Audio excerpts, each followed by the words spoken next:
I don't typically recommend putting anything into your body that you wouldn't find there naturally. Why? I don't know, that's just what my doctor told me. There are a few exceptions when it comes to prescription medications and similar things, but I'll be the first to say, if it was possible to inject a character into my bloodstream, I would choose March 7th. I'd imagine that it feels the same as chewing 5 gum. I was surprised to find out that a lot of people don't actually really like March 7th because she's the Paimon of Honkai Star Rail, but that can't be right because March 7th is actually funny. And with her new form, not only is she funny, she's also playable.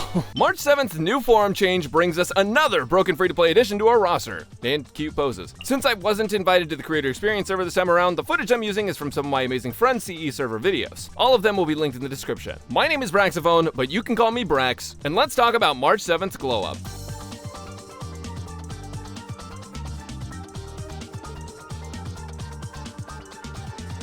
March 7th is back and ready to show all of her haters why they should have leveled her a long time ago. Now on second thought, since she has a new form, maybe we should just call her March 8th. Her path is Hunt, but like her past, I think she must have just forgot. Because what the f is this? March 8th is a crazy support, or damage dealer, or both. She's essentially 2 characters in one. When you use April's skill, she designates someone as Shifu, which I learned today means Master, which makes Master Shifu Master. Just a little fun fact for you. Shifu gets a speed buff similar to Ruan Mei's, and depending on what the path of Shifu is, July 31st gets a different effect. If Shifu is an Annihility, Harmony, Preservation, or Abundance character, March 8th gets a 100% bonus to her toughness reduction. For those of you who don't know, this is multiplicative with weakness break efficiency. For those of you who don't know what that means, this is what it looks like. Alternatively, if Shifu is Destruction, Hunt, or Erudition, she power creeps Zilla. You get extra damage in the element of Shifu, and with one of March's major traces, you actually can lower enemy toughness bar with your Shifu's element on March's attacks. This means that March's element is basically irrelevant as long as your partnered character is the right element to break with. The only caveat is that it'll always be an emergency break effect with March, or in other words,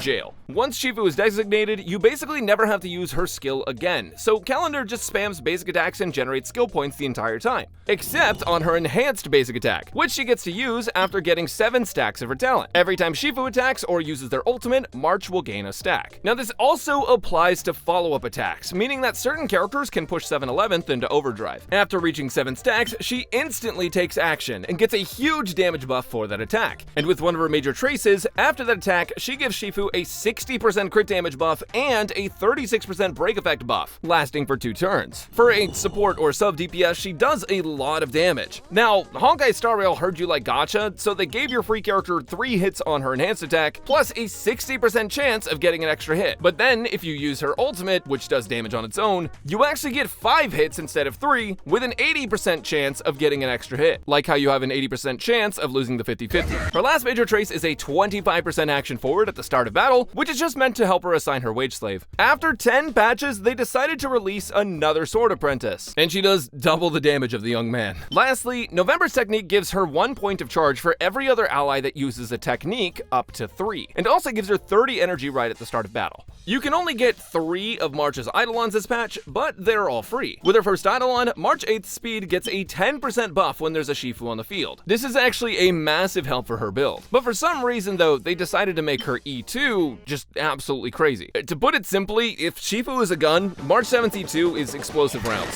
E2 makes it so that when Shifu attacks with a basic attack or skill, March dishes out a follow-up attack and gains charge, once per March's turn. E3 is called Sharp Wit in Martial Might, but nice try March, you're not gonna gaslight me. E4 is pretty crazy. It gives 5 energy for free every turn, and with her ultimate costing 110 energy, it helps out a lot. E5 is an ult and talent level up, and E6 is only true if Jinglu, Sushong, Firefly, Guinaifen, Sparkle, and Argenti aren't in sight. Since all of her Eidolons are free, you definitely want to get them all, since they make her a lot stronger overall. Now, before I show you her builds, make sure you level up her basic and skill first, since her basic is most of her damage, and her skill is what makes you speed up your teammate. Then ultimate and talent.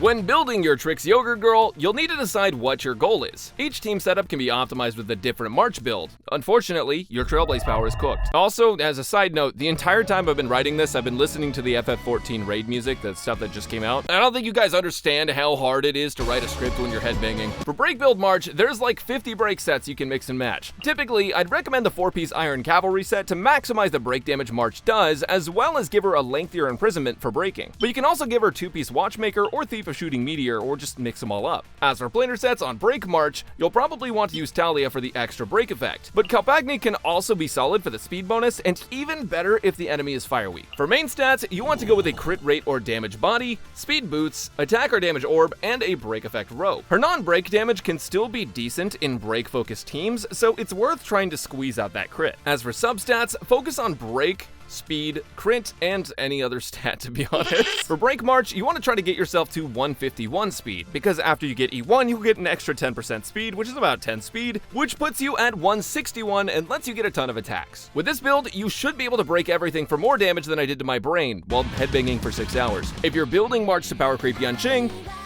you'll want to focus more on DPS sets. The Wastelander of Banditry Desert set is technically one of the best on paper, but since only like 2 of you actually have that set, you can opt for Wild Wheat or Pioneer Diver of Dead Waters when you have debuffs. Wild Wheat gives a basic attack damage bonus, 12% attack, and some extra speed, while Pioneer makes building crit easier and gives a ton of great bonuses just for playing debuff teams. For planar sets, you can use a ton of them, but I'd recommend using Rudolent Arena for general use if you can get her crit rate up, and Izumo if you're going to play her with a hunt DPS. Other DPS sets are good too, like Klamath if you don't meet crit requirements, Salsoto, or Space Sealing Station, but Rudolent will always be a top pick if you're not always pairing her with a hunt character. For main stats, I'd recommend a crit rate or damage body, but probably crit rate for most of you. Then speed boots, an imaginary damage orb, and an attack percent rope. And for substats, speed and crit are going to be the go-to, aiming for 124 speed or higher with her E1 bringing her to at least 134. For good measure, here's Break March's summary. And here's DPS March's summary.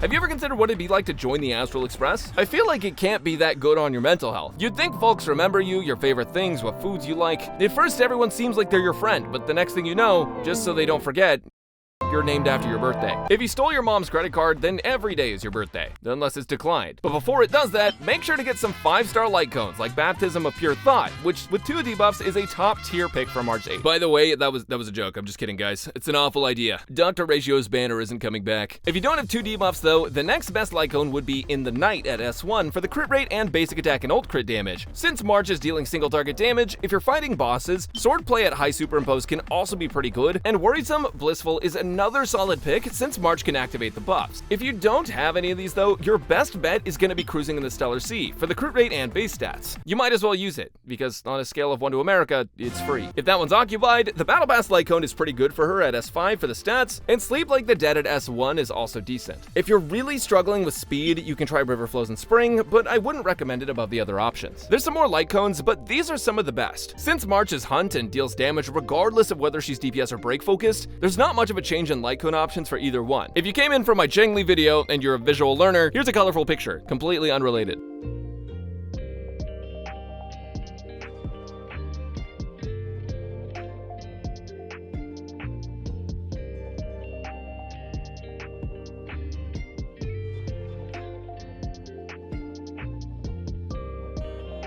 I didn't get invited to the creator experience server, and Star Rail's down for maintenance, so this is this is the best you're gonna get. There's quite a few teams that March 7th can be a part of, and a lot of them are gonna end up being very strong depending on what sort of DPS or supports you run, and they're all gonna have different play styles. This is one of my favorite things about March 8th, is that she can be played in break teams by partnering up with supporting characters, or she can be played as a sub DPS. Now, this is a team that is sort of a meme, but also, like, unironically not that bad. I don't see everyone clearing MOC with it, but it's also really fun because you get to take Gallagher, who's a character that is known to be very good in break teams, but also is an abundance character, and make him your DPS. Against enemies that are fire weak, you can actually partner with March and use Ron May, Harmony MC, or Bronya to just supercharge Gallagher's break. For this team, you can honestly just type match, but ideally you're not playing this Gallagher team without the enemies being weak to fire anyways, so you would probably just partner Gallagher. Now, typically I feel like Harmony MC is going to be quite a bit better, but it's just kind of funny that you can pull this off. Again, this isn't going to be the best team, but it's just kind of funny. If you guys want to see an insanely good team, then you want to use use this team, which is this team featuring Yunli, Lynx, March 7th, and Robin. Now, Yunli is a character that doesn't necessarily need to just be going fast as hell because a lot of her damage output is actually from her counters. But with that said, March 7th is actually a perfect pairing for Yunli because all those follow-up attacks are going to help stack up March's value a lot. And Robin's also going to increase follow-up damage and attack of the entire team and stuff, so that's going to be really nice. And then Lynx, of course, is really great with Yunli because she can draw more aggro towards Yunli, which helps sustain your team a little bit better, especially because Yunli can heal herself. And the Yunli team, you mostly just want to partner Yunli, since that's going to allow you to dish out a lot more damage when she's getting stacks from her follow-up attacks. Another team that you can run that's actually very effective is using Topaz, Aventurine, March, and Robin. So just using March instead of your secondary follow-up character. The reason this is so good is because Topaz actually has some of the most follow-up attacks in the game, and with Aventurine as well, he also helps proc some more of those. Now, unfortunately, you're only going to be able to designate one of these two as Shifu, but that's actually okay just because it's pretty clear which one you want it to be. You're going to want to partner with Topaz so that way you can get the extra attacks off more frequently, but also because you're not really playing this for a break team usually. And on top of that, Robin is going to help you with your crit buffs and your overall damage, which is going to impact this entire team, seeing as Aventurine is also a character that just does some damage on his own. This team is not break focused, so you're going to want to partner Topaz. Dr. Ratio is another character that can fit in this team instead of Topaz, and that's fine as well. The only downside is that you're going to want someone to debuff, so instead of Robin, you may end up using someone like Pela to try to help and stack up those follow-up attacks with Dr. Ratio. Gallagher also fits here instead of Aventurine if you just need another debuff. Now, typically in a boot heal team, you would actually run Ruanmei alongside a Harmony MC or Bronya, depending on your boot heal's build and your team speeds and all that. But in this case, you can actually replace Ruanmei with March 7th and use Ruanmei on another team if you have a dot team or something. This allows Boot Hill and March to both get synergy from each other because March will up your crit damage and your break effect on Boot Hill, and March will also help you break those enemy toughness, which Boot Hill can apply a physical weakness to. Boot Hill doesn't usually have trouble breaking enemies, but if there ever is trouble, March can basically cover that. And March is a really solid free-to-play alternative for Boot Hill when it comes to trying to break enemies fast and dish out a ton of damage. Lastly, I want to talk about one character that gets buffed seemingly every single patch. Okay, so I couldn't find a good character to represent Shrey, so I just chose her sister. Basically, Shrey was already decent as a hypercarry for a 4-star character, and she was one of the first characters that had dual scaling with break effect and still wanting to build her crit, which is super nice. Now, March actually increases break effect and crit, and Harmony MC allows you to super break, and Bronya allows you to run her like a hypercarry. Now, honestly, this is just a cracked out team for zero cycling Shrey players. Realistically, you're going to want to sustain her, and that's going to come at the cost of Harmony MC or Bronya, or I guess March 12th over here. That's also fine too. One of these characters you're probably going to want to replace as a sustain, but I wanted to showcase that all three of these characters are very, very good for Shrey, and March just gets so much value with her because of all of the stat bonuses that she can give, while also helping Shrey get enemies broken. Now, the first character to go, in my opinion, would be Bronya here, and I would replace her with a sustainer, but technically HMC can also go if you want to go for more of a crit focus build. The best thing about Hunt March 7th is that she's basically just a giga SP positive character that you can play her in so many teams, and all these teams were just examples, and they weren't even in the game Honkai Star Rail. But I hope you guys can understand what I'm saying nonetheless. March 7th is an extremely SP positive Ruanmei replacement for free-to-play players,